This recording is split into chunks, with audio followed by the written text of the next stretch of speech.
Hello mga mamis! For today's video naman tayo ngayon ay isang tumbok ng bulaklak. Hindi ito bulaklak pero ito ay nakakain.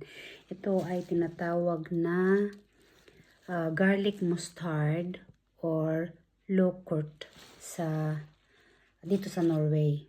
So ayan. Ang lasa nito ay mapait, parang ampalaya.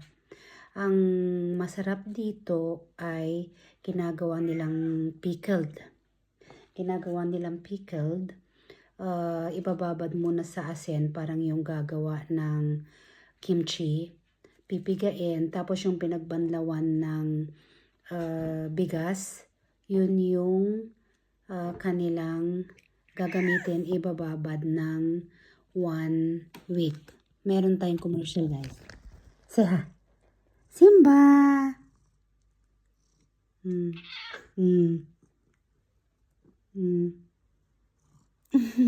Nakikigulo. Nakikigulo sa kanyang mama. Yan, nandito na siya sa ibabaw ng lamesa. So, ayan. Simba! Ikigulo, mama video. So, yun lang, guys. Thank you for watching. Bye!